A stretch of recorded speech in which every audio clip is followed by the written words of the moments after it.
रहे हैं। तो नो डाउट जो जो स्टूडेंट चैनल पे आए हैं जल्दी सब्सक्राइब कर दें, लाइक कर दें और शेयर कर दें। बिना टाइम को वेस्ट किए बगैर बच्चों लेट्स गेट बच्चों स्टार्टेड। तो बच्चों केमिकल इक्विलिब्रियम आपने मैट्रिक में भी पढ़ा है, बट ये इससे थोड़ा डिफरेंट है। थोड़ी पॉइंट उसकी भी मिलती जुलती होंगी, आपको हलवा करवा दूंगी, सच बता रही हूँ। तो बच्चों करते हैं, चले बच्चों केमिकल इक्विलिब्रियम क्या होता है। बच्चों आप इंपॉर्टेंट पॉइंट याद रखें, it is also known as dynamic. क्या बच्चों? Dynamic equilibrium. केमिकल इक्विलिब्रियम को डायनामिक इक्विलिब्रियम क्यों कहते हैं? बच्चा क्या हो गया, सटिया गए हम? नहीं बच्चों, डायनामिक इक्विलिब्रियम हम उसको इस वजह से कहते हैं, इट सीम्स इज स्टॉप, कि हमें लग रहा होता है दिखने में कि मैं स्टॉप हो गया, बट इज गोज ऑन, लेकिन वो रिएक्शन क्या होता है, चल रहा होता है। हमें ऐसे लगता है कि वो रिएक्शन रुक गया है, लेकिन बच्चा आपका रिएक्शन चल रहा होता है। क्लियर है माय स्टूडेंट? क्लियर है? अब आपने बच्चों जैसी चीजें पढ़ी होंगी जो कि मैं अभी थोड़ा सा आपको डिस्कस करवा दूं। देखिए बच्चों, रिएक्टेंट अगर प्रोडक्ट में चेंज होता है, रिएक्टेंट अगर प्रोडक्ट में चेंज होता है तो वो बच्चों आपका क्या होता है, फॉरवर्ड रिएक्शन होता है। कौन सा रिएक्शन होता है? फॉरवर्ड रिएक्शन होता है। क्लियर है माय स्टूडेंट? क्लियर है? उसके बाद बच्चों अगर आपका प्रोडक्ट रिएक्टेंट में चेंज हो तो बच्चा कौन सा रिएक्शन होगा, आपने पढ़ा होगा मैट्रिक क्लास में, अगर अच्छे टीचर्स के बाद केमिस्ट्री पढ़ी है तो। ये आपका बच्चों क्या नहीं पढ़ी तो नो डाउट यहाँ पर पढ़ लें, बैकवर्ड रिएक्शन। बिल्कुल हलवा चैप्टर है बच्चों, इतना इजी है, मैं आपको क्या ही बताऊं।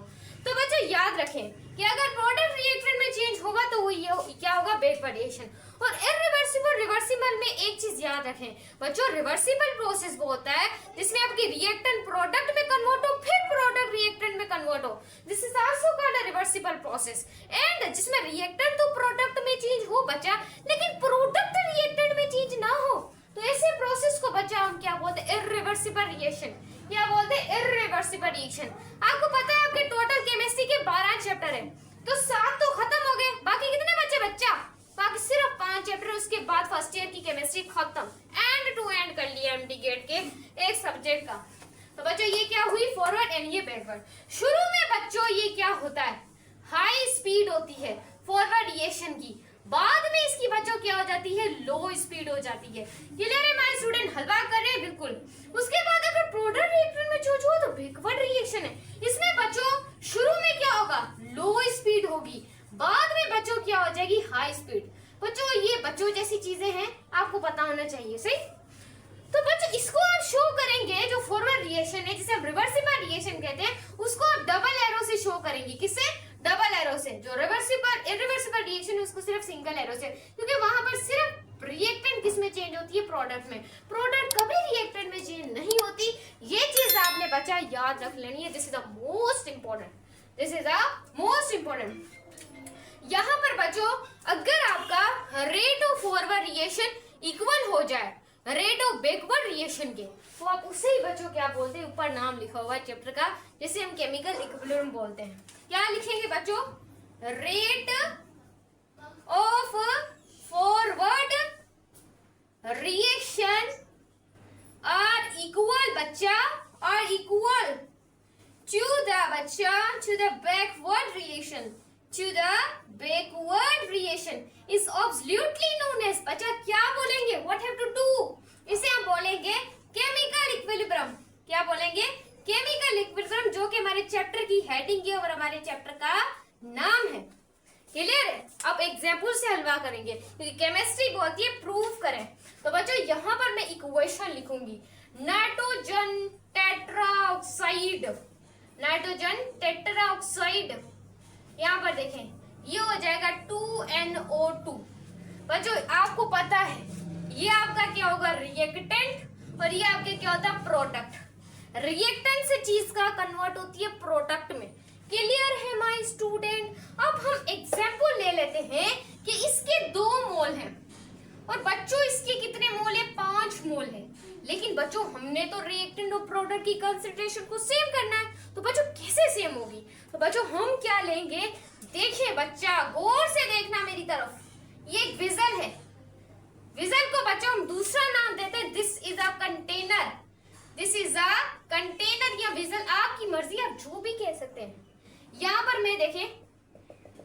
मार्कर से आपको समझाने के लिए यहाँ पर डॉट डॉट को फिलअप कर देती हूँ।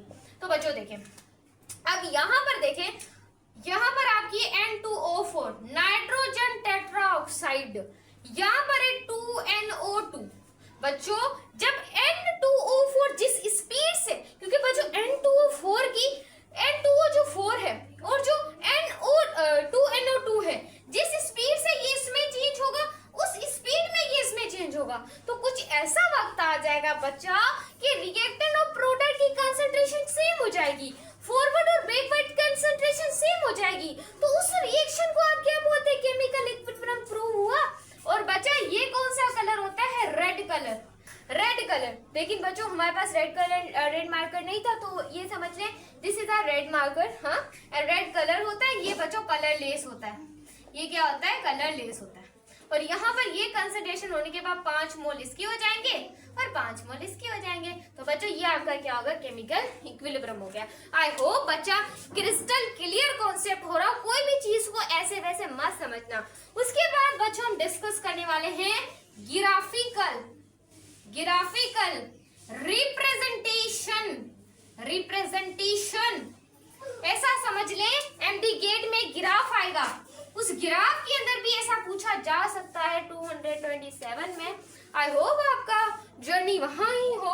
तो बच्चों ये आपकी क्या है, ग्राफ है, बहुत आसान है बच्चा, बच्चों जैसा ग्राफ है।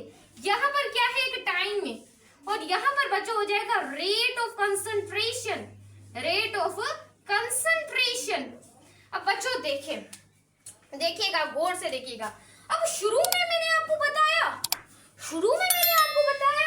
कि जब रिएक्टेंट प्रोडक्ट में चेंज होता है तो वो एक फॉरवर्ड रिएक्शन होता है। शुरू में उसकी स्पीड ज्यादा होती है, यानी कि ग्राफ पहले शुरू में बहुत ज्यादा कंसंट्रेशन के बाद, उसके बाद उसकी लो स्पीड, क्योंकि शुरू में बच्चों याद रखिएगा कि रिएक्टेंट की कंसंट्रेशन ज्यादा होती है क्योंकि वो प्रोडक्ट से दूर होती है। जब ऐसा ऐसा रिएक्टेंट प्रोडक्ट में चेंज होती है तो इसकी स्पीड क्या हो जाती है, कम हो जाती है। क्लियर हुआ माय स्टूडेंट? तो इस तरीके से ग्राफ की शुरू में कंसंट्रेशन ऐसा, फिर ग्राफ थोड़ा सा ऐसे हो जाएगा। अब दूसरा, पहले प्रोडक्ट की कंसंट्रेशन यहाँ 0 1 2 3 4 5 6, सही है। तो पहले इसकी स्पीड क्या थी, कम थी ना, बेचारा ग्राफ ऐसे जा रहा था।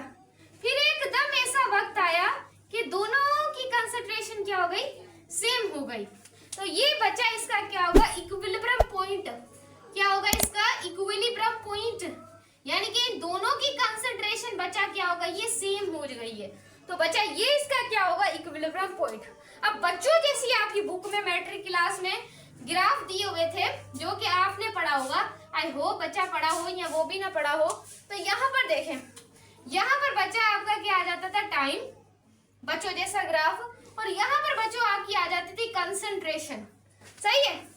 अब बच्चों इसमें क्या हुआ, आपका N2O4 चेंज हुआ किसमें, N2O4 2NO2 में। क्लियर है माय स्टूडेंट? पहले ग्राफ इनका ये बच्चों जैसा ऐसा बना होता था, सही, ऐसे नहीं, ऐसे कुछ इस तरीके से।